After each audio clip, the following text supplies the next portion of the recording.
Olá, hoje nós vamos terminar a nossa aula dos quais nós estávamos tratando sobre os sistemas internacionais de proteção aos direitos humanos. E aí faltou, não deu tempo da gente falar sobre a Convenção Americana dos Direitos Humanos, ou o Pacto de San José da Costa Rica, que é o documento regional mais importante, é,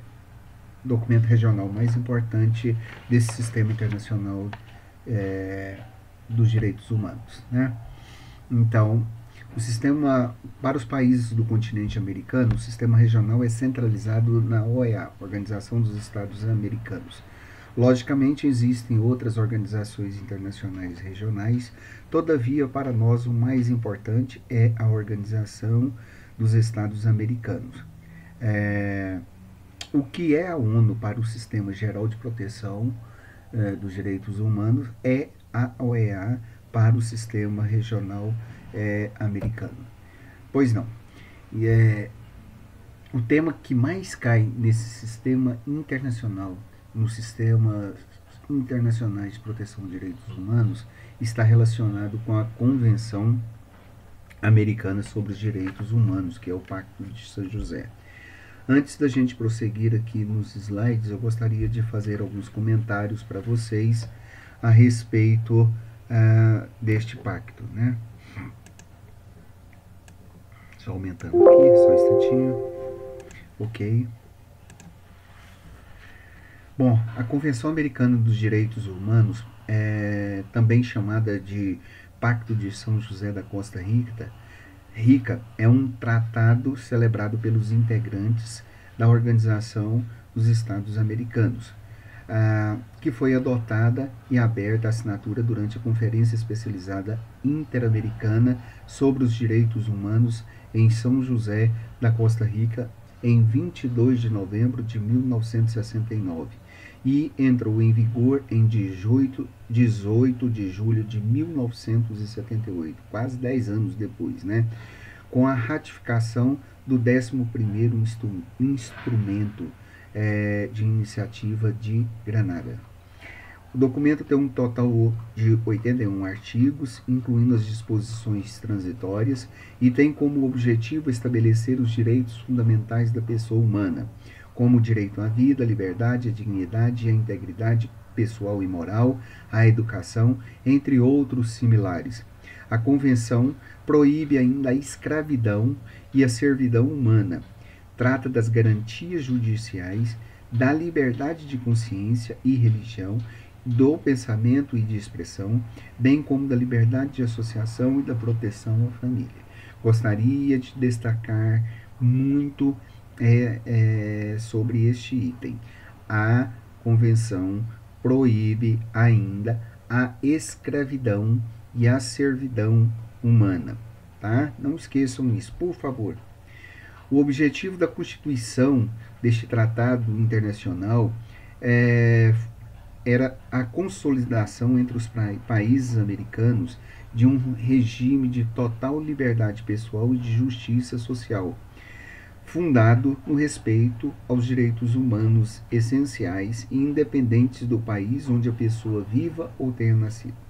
O pacto tem influência marcante da própria Declaração dos Direitos Humanos, que compreende o ideal de todo homem livre, isento do temor e da miséria e sob as condições que lhe permitam gozar os seus direitos econômicos, sociais e culturais, bem como os seus direitos civis e políticos.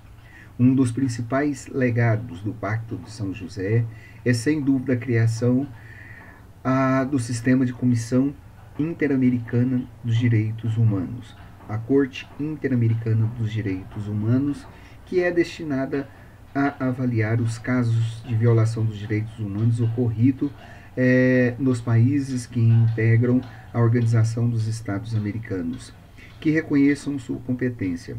Quando ocorre um abuso referente à matéria de direitos humanos em qualquer um dos países americanos e o governo deste permanece inerte, é dada a oportunidade do ofendido de fazer sua denúncia à comissão, que levará o caso à corte para que seja julgado. O documento só seria ratificado pelo Brasil em 25 de setembro de 1992. Olha, se vocês prestarem atenção pela data, vocês poderão observar que isto só foi possível depois da redemocratização do Brasil, porque praticamente de 1969 até essa data, 1990, 1988, mas 85, nós tínhamos aí o período da ditadura militar. E logo após a ditadura militar, nós tivemos aí um breve período de tempo de redemocratização do país. Em 88 tivemos a Constituição. Depois da Constituição, somente 4 anos depois, é que o Brasil vai assinar este documento, né?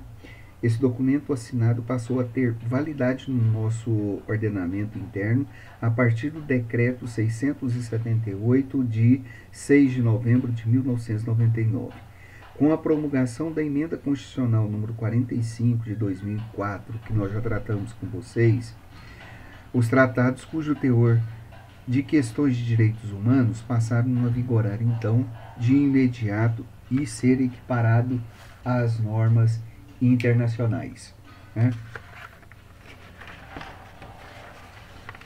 As normas internacionais devendo ser aprovados por um quórum de 3/5,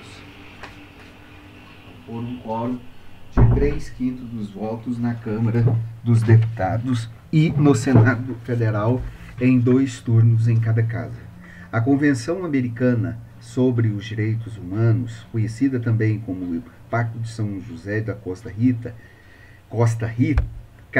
é um tratado internacional entre os países membros da Organização dos Estados Americanos e que foi subscrita durante a Conferência Especializada Interamericana de Direitos Humanos de 22 de novembro de 1969, na cidade de São José da Costa Rica, entrando em vigor em 18 de julho de 78. Né? Esta convenção pode ser considerada o tratado regente do sistema interamericano de proteção aos direitos humanos.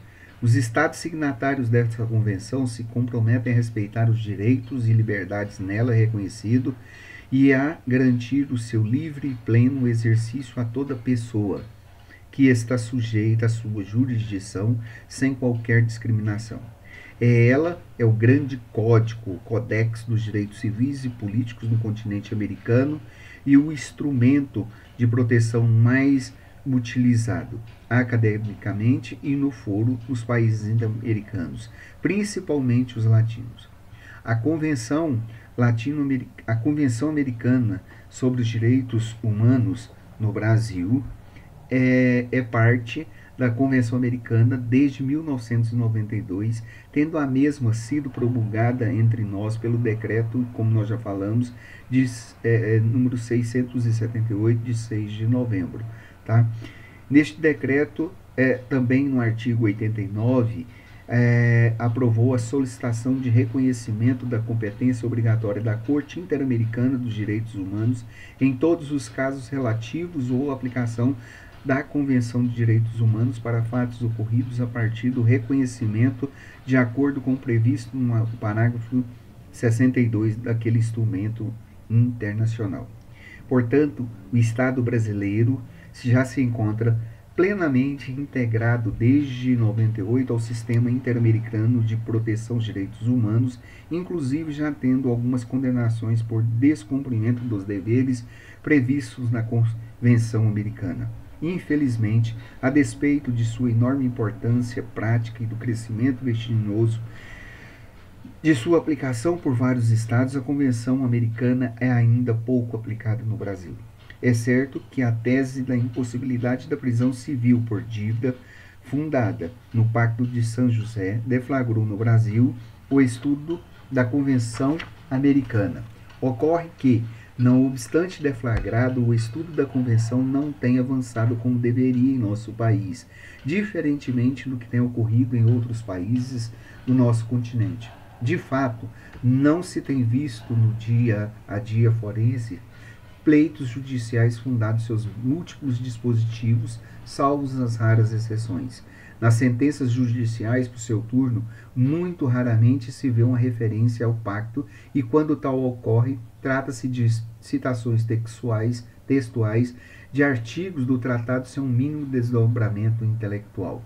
Nas universidades, a mesma forma, não se tem investigado a contenta sistemática de processamento do Estado perante o sistema americano de direitos humanos, ficando os estudantes restritos à letra fria do Código do Processo Civil, como se os conflitos de interesse em que uma pessoa possa envolver-se não pudessem jamais ultrapassar as fronteiras dos estados em que se localizam. Ademais, não é concebível que justamente o maior país latino-americano em extensão territorial e detentor das maiores diversidades desconheça e, portanto, não utiliza o principal instrumento de proteção dos direitos civis e políticos já concluído no continente americano. Né? Isto, infelizmente, é um problema seríssimo aqui no Brasil. Bom, as dimensões dos direitos reconhecidos. A Convenção enumerou apenas direitos de liberdades, não tendo dedicado os direitos sociais, econômicos e culturais. Ora, isso daí é uma pegadinha. Essa alternativa não é verdadeira, porque a Convenção Americana sobre os Direitos Humanos reproduziu os mesmos direitos da Declaração Universal. Então, isso está errado, esta afirmação de que só se contemplam os direitos de liberdade. Tá? Não, é os direitos de liberdade, civis e políticos, direitos sociais, econômicos e etc. Tá? E aqui não tem nada a ver no sistema americano previsão de direitos de segunda dimensão. Ok? Alguns dos direitos reconhecidos por esse pacto pelo Pacto de São José da Costa Rica é a igualdade entre homens e mulheres, direito à vida, proibição à tortura e penas cruéis, liberdades em gerais, regras procedimentais em geral, vida privada, direito de voto, propriedade privada. Tá? Basicamente, aí nós temos dois temas que são muito arguidos tanto em prova e que também são levados em consideração neste tratado. É a respeito do direito à vida e a respeito do trabalho forçado. Né? O tratado vetou os trabalhos forçados de caráter escravo ou servidão, salvo em países que adotarem tais trabalho como pena privativa de liberdade e obrigação militar, logo quando esses trabalhos forçados são decorrentes de ordem judicial ou lei. Não esqueçam isso, tá? Bom, outra coisa também muito interessante é a respeito sobre o direito da vida e a morte. Direito à vida foi reconhecido e protegido pela Convenção e proibiu o restabelecimento da pena de morte. Olha, atenção, não foi proibida a pena de morte, mas apenas o seu restabelecimento, tá? Prestem bem atenção a isso aí. Logo, o Estado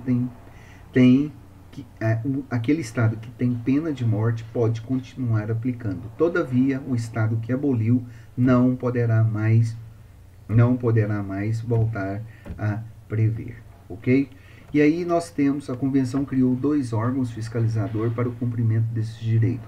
A Comissão Interamericana de Direitos Humanos, como órgão executivo, e a Corte Interamericana de Direitos Humanos, que é um órgão jurisdicional. Os dois órgãos têm por função tutelar os direitos humanos, mas em ações distintas, tá? Bom, mas eu gostaria de, antes de avançar, falar um pouquinho aqui,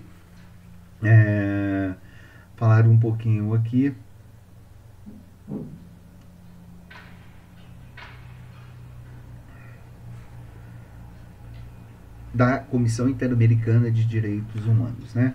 Este aí é um órgão executivo, tá? Então ele foi criado e ele tem como função a promoção dos direitos humanos, logicamente, e da sua proteção. 2. Foi criado também como expedição de recomendações aos governos dos estados-partes para a adoção de medidas adequadas, bem como solicitação de informações e relatórios e etc. Esta comissão interamericana ela é composta de 7 membros eleitos, que são chamados de comissários, a título pessoal, para mandato de 4 anos, renovável uma vez, desde que oriundos dos países da OEA, Organização dos Estados Americanos, não representando seus países de origem, nem mantendo qualquer vínculo governamental com aquele. Os 7 comissários devem ser pessoas de alta autoridade moral e de elevado saber na área dos direitos humanos. Assume um duplo papel, recebe petições individuais sobre violações dos direitos humanos e elabora relatórios variados sobre a situação dos direitos humanos nos países signatários. Tais relatórios podem ser temáticos, ou sejam pontuais ou geográficos, e, além disso, podem encaminhar caso à Corte Interamericana. Os requisitos de admissibilidade estão relacionados no artigo 46 e depende do esgotamento dos recursos da jurisdição interna. A denúncia deverá ser feita, então, ao prazo de 6 meses a partir da data em que a vítima seja notificada da decisão definitiva, da inexistência de litispendência internacional, dados qualificativos à pessoa submetida, a petição no mérito, demonstração da violência dos direitos humanos. E é o que está escrito tudo aqui nesse slide. Tá? Sobre a Corte Interamericana de Direitos Humanos, é um órgão jurisdicional, tá? Como está escrito aqui nesse slide. Ele compõe de juízes que proferem a sentença definitiva e inapelável, irrecusável pelo Estado. As sentenças da Corte são definitivas e inapeláveis, declarando no julgado a violação de direitos tutelados pelo pacto, que determinam sua imediata restauração e, se for o caso, ordenam o pagamento de justa indenização à parte lesada. A composição dessa Corte Interamericana também é de 7 juízes nacionais dos estados da OEA, eleitos dentre juristas de alta autoridade moral e reconhecida competência nos direitos humanos, com um mandato de 6 anos, tá? Permitido uma reeleição. Os indivíduos não têm capacidade para recorrer diretamente à corte por absoluta falta de amparo legal. Somente os estados partes e a própria Comissão Interamericana é que podem fazê-lo. O Estado denunciado deve reconhecer a competência jurisdicional da Corte, além da jurisdição internacional de direitos humanos. A Corte ainda possui uma função hermenêutica com a expedição de pareceres consultivos, ou seja, de opiniões consultivas que tornam pública e obrigatória sua interpretação sobre os dispositivos de tratados de direitos humanos. Seu alcance é também uma posição acerca da compatibilidade das leis nacionais, tá bom? E esse próprio sistema regional, ele tem outros instrumentos normativos, tá? Entre eles, nós temos aí o Protocolo de São Salvador de 1988. É um protocolo adicional à Convenção Americana de Direitos Humanos em matéria de direitos econômicos e sociais. Tá? Os principais direitos e instrumentos protetivos do protocolo são direito a trabalho, condições justas e equitativas e satisfatórias do trabalho, tá?